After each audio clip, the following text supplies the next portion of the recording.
Nama saya Ismail selaku pengawas Koperasi Cahaya Pesung, sekaligus pengelola Koperasi Kepiting Lunak, usaha Kepiting Lunak. Dengan adanya usaha Kepiting Lunak, kita yang pertama sekali harus menyediakan lahan. Inilah lahan yang pertama, harus ada kedalaman air 1 meter atau 1,20 meter, itu harus rata.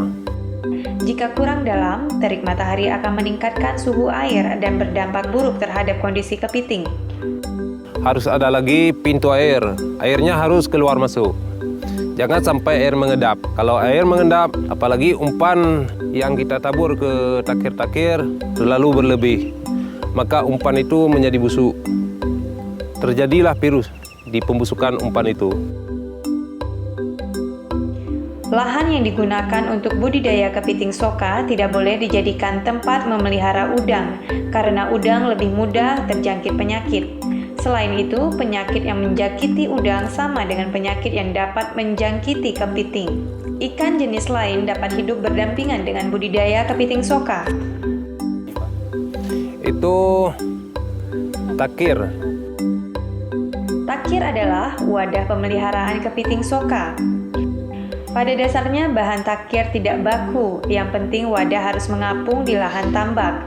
Koperasi Cahaya Pesung memilih menggunakan takir yang merupakan kombinasi dari bambu 2 jenis jaring dan tali. Bagian bawah takir dibuat dari jaring rapat yang diikat dengan tali hingga menyatu dengan kerangka takir. Jaring bagian bawah harus rapat sebagai penahan pakan agar tidak jatuh ke dasar tambak. Selain itu, kerapatan jaring berfungsi untuk menghindari perebutan makanan antara kepiting yang dipelihara dalam takir dengan kepiting liar di luar takir.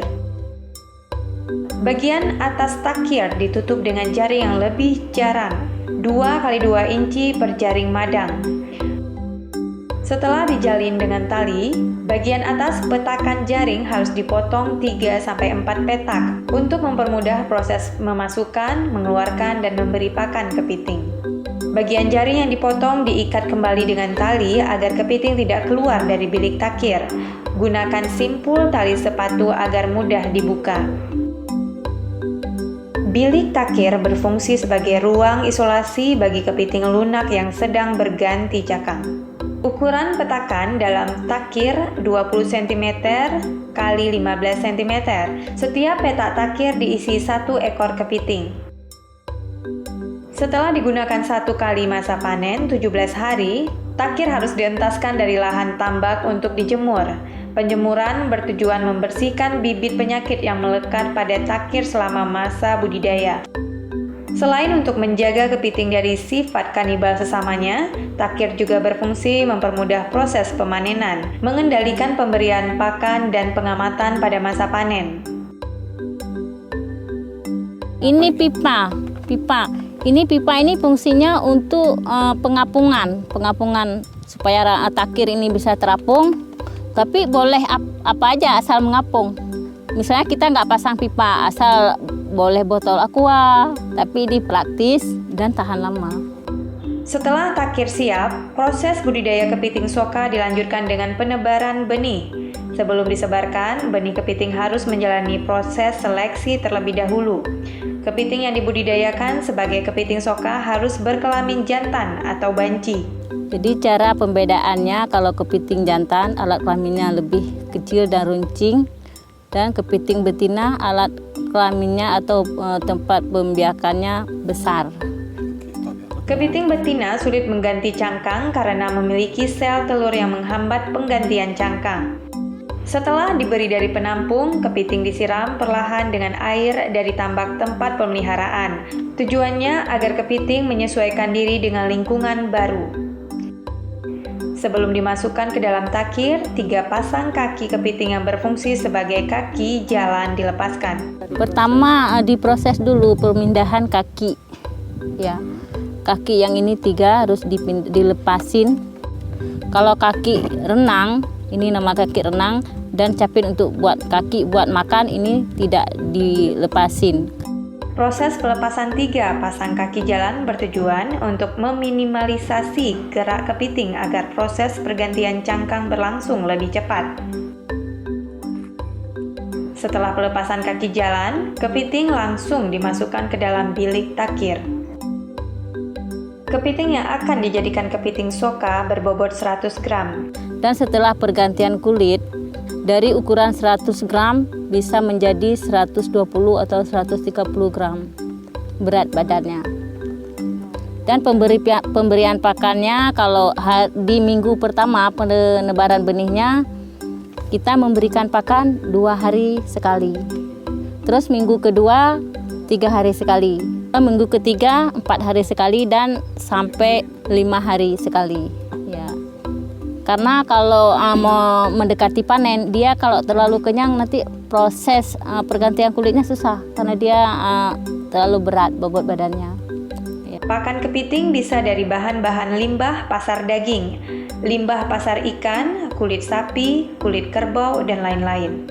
Yang digunakan koperasi Cahaya Pusung adalah kulit sapi, karena kalau isi perut ikan, pencemaran airnya terlalu cepat. Prosesnya kulit lembu setelah dibawa, direbus dulu, terus dipotong per kilonya 300 potong. Terus dikasih dalam setiap kotak ini 1 potong. Sisa yang tidak habis dari kepiting boleh dikasih ke kepiting lain. Panen dilakukan setelah 17-29 hari setelah penebaran kepiting di dalam takir. Pemanenan kepiting soka dilakukan 3 kali dalam 24 jam, masing-masing pada pukul 6, pukul 13, dan pukul 23. Pemanenan dilakukan dengan melihat ke dalam bilik takir. Jika dalam takir terlihat seperti sudah ada 2 ekor kepiting, berarti sudah bisa dipanen. Saat panennya sudah ada kepiting 2 di dalam, seperti sudah ada 2 kepiting, ya kan? Padahal kalau kita lihat sebenarnya yang satu cangkangnya atau kulit lamanya yang sudah diganti, ini kulit lamanya, ya. Terus yang satunya lagi kepitingnya ya, yang sudah pergantian kulit, dia sudah menjadi lunak, ya, seperti ini. Dan kaki yang telah dilepas tadi dia semuanya sudah utuh kembali. Iya. Setelah panen, pengambilan dari tempat pemeliharaannya setelah kepiting itu menjadi lunak dan kita masukkan ke dalam air tawar. Kenapa dimasukkan ke dalam air tawar? Supaya dia tidak berubah lagi menjadi keras lagi. Kalau terus menerus di air asin, dia akan keras lagi. Dan masa proses pengerasan itu 4 jam. 4 jam kalau sudah dia pergantian kulit, nggak kita ambil atau nggak kita panen, dia akan berubah menjadi keras lagi. Itu sebabnya pemanenan kepiting soka dilakukan 3-4 kali sehari. Setelah dicuci dengan air tawar, kepiting diangin-anginkan hingga kering. Setelah itu, kepiting dibekukan di dalam freezer. Setelah membeku, kepiting dikemas dalam box styrofoam. Kepiting soka siap dipasarkan. Dan pemasarannya ditanggung oleh Kopomas. Ya, Kopomas siap memasarkan barang kami sebanyak apapun. Jadi nggak sakit kepala mikir-mikir. Dengan adanya Kopomas, usaha kami lebih maju, pemasarannya tepat sasaran, dan kami bekerja lebih semangat.